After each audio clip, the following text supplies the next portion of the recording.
Throughout Utah, off-highway vehicle use has grown tremendously, and in Moab, with its magnificent landscape, it has become an epicenter for tens of thousands of OHV enthusiasts.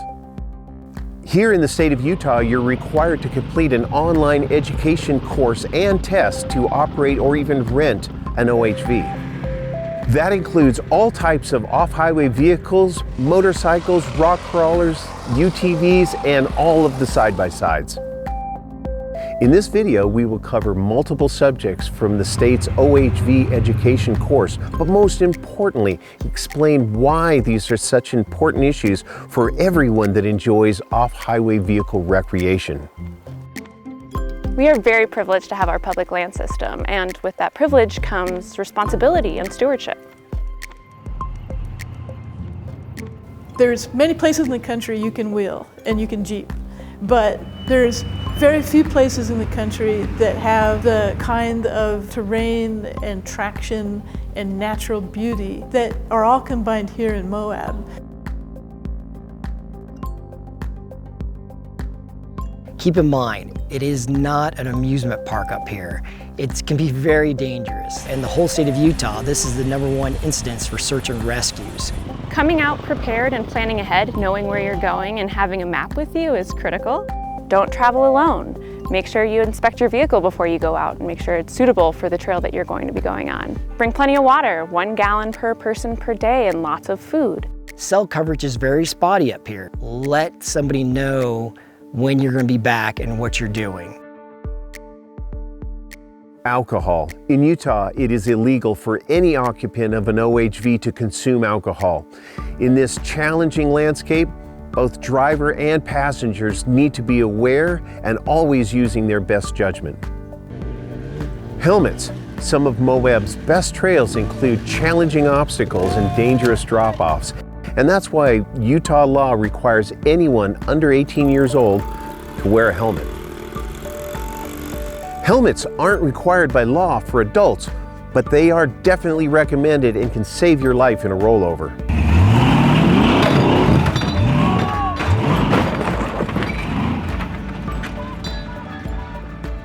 Kids under the age of 18 must obtain a Youth OHV certificate to legally operate an off-highway vehicle.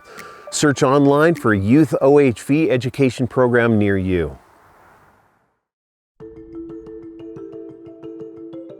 It's very important to stay on the trail or on the road. We have very unique biological soil crust, and any impact that we have on that creates these really long-term damages. And being very careful to let people pass in a way where you're not creating resource damage beyond the road is critical in an area like this. Don't make trails any wider than they already are.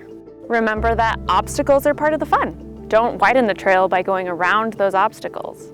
Travel slowly, obeying speed limits, and avoid high banking. Anytime that we are not driving directly in the middle of the trail, we're creating this phenomenon called high banking. So we're actually digging down where the road goes, and we have high banks on the sides. It really is a huge problem, and it causes permanent damage. Nobody wants to see fences out there, but in order for us to protect plant life, there's areas where we've had to install fences. If we can keep people on trail and on the roads, then we can keep these areas as natural as possible.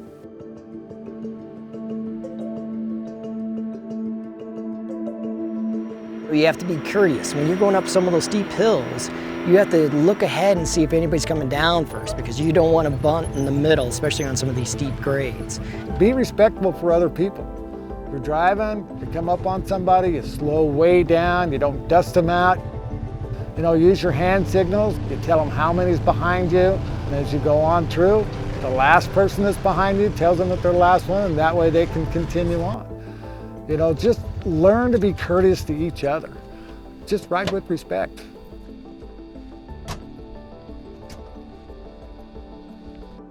When you come to the backcountry here in Moab, there's a handful of things we can certainly do to try to minimize our impact on the backcountry.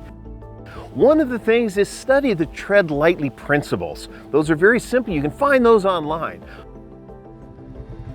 As you drive down the trails, you'll look to the right, you look to the left, you see these little islands of vegetation. This is where all the backcountry animals live. This is their home. The deserts of southeast Utah are very fragile. We have something here called cryptobiotic soil. It basically glues the desert in place. And a single tire track will destroy it. People come to Moab because it is such a beautiful place. Biocrusts are a part of maintaining that beauty. They're literally the glue that holds the place in place. And so when we see this damage in biological soil crust, what that means is the things that the biocrust usually do that we really depend on aren't happening anymore. We can see lots of dust getting produced in an area that gets disturbed. We can see a reduction in the plants after that biocrust is destroyed. I think a lot of what happens to biological soil crust happens because people just don't realize that it's not just dirt. It's important to stay on the trail so that we're not causing damage that isn't necessary. We want to get out in our Jeeps and on our ATVs and on our mountain bikes and hiking, but if we can stay on the trail and not widen that trail, we can have so much less effect on the ecosystem. When it rains here in Moab, you'll see rock depressions fill with rainwater. These water potholes are home to amazing creatures like fairy shrimp and tadpole shrimp who literally come to life within hours after a rain. Their whole life cycle can be just a few days or weeks, or until the pool dries. So if you see a pothole along the trail, admire this amazing life, but stay out of the pothole, even if it's dry. The exception to this is if there is water right on the designated trail, drive through it. Going off trail to avoid the water widens the trail and causes more damage to the fragile landscape. When you see mud on the trail, a lot of people, I don't want to get my vehicle all muddy, so they're going to drive around that mud. That's not what we want to do. We want to drive through the mud, but we want to do it slowly. So when you see that water, drive through it, come out the other side, and enjoy your day. Here in Moab, we have designated wilderness areas. By definition, there is no motorized vehicles allowed within these wilderness areas. There's also private lands mixed in with our public lands, so be respectful of private property and obey the signs that you come across when you're out exploring.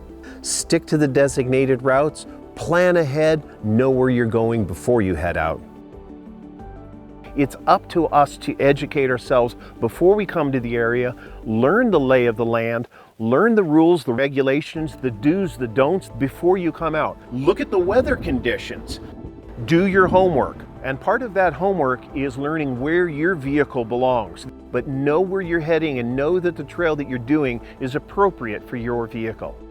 One of the best resources to help you stay on designated routes is to use BLM geo-referenced maps available from resources such as Gaia, Avenza, or Onyx, which are all free apps on the internet. Anytime you're traveling in a natural area, you want to leave what you find, but also take out everything that you brought in with you. Things like human waste and all of your trash need to be packed out when you leave an area like this so that we can keep the pristine value of the land. Even if you're driving by and you see somebody else's soda can that they left on the side of the trail, it'll take you 2 seconds to stop, pick it up, and throw it in your cooler. That way we can keep our trails clean and keep them beautiful for years to come. There's nothing worse than to be out in the desert on a beautiful summer day to see the white flowers in bloom, but realize they're not white flowers. The white paper, yeah, it's usually toilet paper or even worse, baby wipes, and it's a big problem that's happening in the backcountry. We need to bring a Ziploc bag or a wag bag and pack all that stuff out. Our bacteria levels in the soils here are next to none, so things don't decompose like they do in the forest or in any other environment. If you bring it into the backcountry, please bring it out.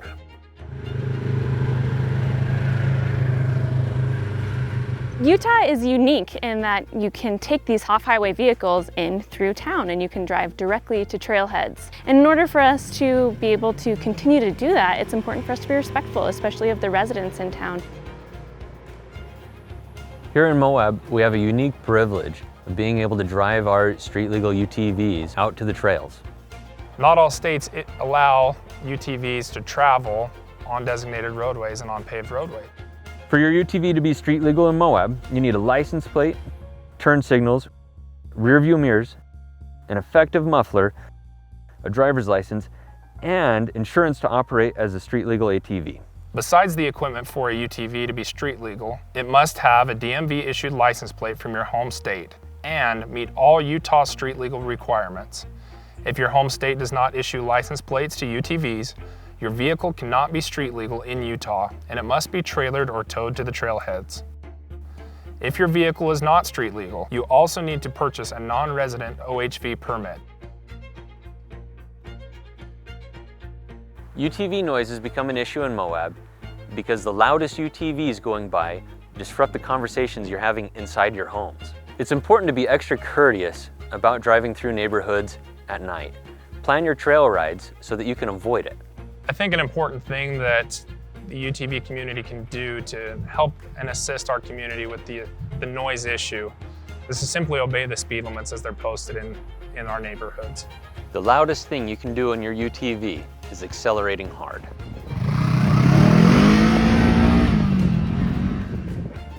So in Moab, slow down, don't accelerate fast, avoid residential neighborhoods, especially at night, be respectful, be courteous, and be a good steward of our sport. Respect. It goes a long way. There's the respect for Mother Nature, there's respect for the trails, there's respect for this magnificent beauty that we call Moab. There's also respect for the other users, mountain bikers, equestrians, hikers, all of the day use people that are here. Respect for each other, respect for them on the trail, and respect for the people of the community of Moab. But make sure when you're here, do the right thing. Educate yourself before you get here. What you bring to the trail, make sure you pack out of the trail. Everybody you encounter, treat them with kindness, dignity, and respect.